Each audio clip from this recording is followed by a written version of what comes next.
Oh, what a dangerous man, he got his mind right. Okay with being famous, but he can't stand the limelight. Knows enough language to reach the heinous and tainted mind, but when he open wide, they like God, who he sound like. Okay guys, on this episode of Mobile Mechanic Stories, I'm going to talk about situations where you are asked by a customer to clean up their mess. So this has happened to me a couple times, and it's very common in the mechanic and the automotive industry where mechanics are asked to clean up someone else's mess. So you hear a lot of mechanics rant and rave about situations where they're cleaning up someone else's mess and how it's such a pain in the ass. Right now I'm going to talk about my mobile mechanic experiences in cleaning up other people's messes and how I handle those situations. What do I mean when I say cleaning up someone else's mess? Let's say someone, in this case a customer, begins a project on a vehicle and is not able to finish for whatever reason. They don't have the tools, they don't have the expertise, they don't have whatever. There's always some kind of excuse. In the case of a mechanic who owns the shop, the vehicle will be towed to the shop at the vehicle owner's expense, and whatever happens, happens. If the mechanic is able to diagnose the issue, or if they're not, they're not.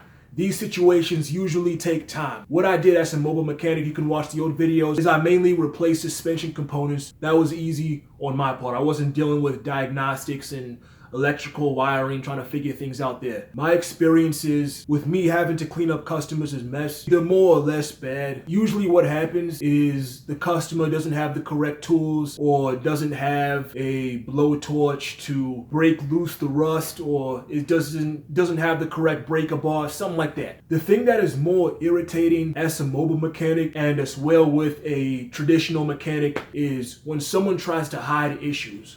So let's say they don't tell the whole story. They say, oh, this is making a noise, or it just needs this, and then they get it into a shop. Now, the reason people would do that, in my case, I would charge a flat fee. Brakes, I'd charge this much. Tie rod ends, it would cost this much. So people would see that, and they would try to take advantage of that, where if something was extremely difficult, say they have a rusty car, or they have rounded out bolts, something that would normally take half hour, it would end up taking 2 hours because of the headaches. I would do all that, go through all that pain and suffering, only to come out with like $60 or something. As I progressed in my mobile mechanic career, I was more prepared to deal with customers who would try to call thinking that you're gonna only charge that much when they screwed up and now you got to clean up their mess over again. The main red flag is when I would pull up to a job and the wheels are all taken off, the car's up on jack stands, there's brakes and suspension all over, like halfway unbolted. And then you start talking to the customer, and then now that's when you get the full story. You would do a full inspection. If you go there, you see it's rusty, and he's talking about how he only took it halfway apart and he couldn't get it the rest. I mean, if you see a lot of stuff is rusty, you're going to tell him, hey man, I'm going to need to drill out these bolts. I need to cut off these bolts and they need to be replaced and all that. I got to go to the auto parts store. I got to do all this stuff. So that's going to cost more. So I would make sure I let them know that someone does half of a project and they want you to finish the project. It's like, I prefer to start things from start to finish.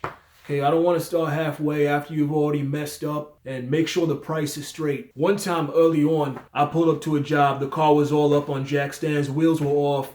One of the brake calipers was off and stuff like that. I ended up having to go to the auto parts store, get a drill bit, drill out these bolts. The customer only told me the car just needs this, but it ended up needing all this work, drilling out bolts and stuff like that. So I spent like 3 hours at that job and barely walked away with anything. I obviously knew his intention was to take advantage of me. He's like, oh, well, you want to only do half the work and get paid the full money. It's like, no, I'm not doing that. Whatever. You end up having to just get what you get. So those are my experiences of cleaning up a customer's mess. It sucks. If you're a customer, if you're not sure you can do it, take it to the shop, have them do it from start to finish. That's really all I have to say. So please like, share, and subscribe. As always, I'm grinding. I hope you all are doing the same. You all stay strong, stay healthy, and stay inspired. I'm out. Peace.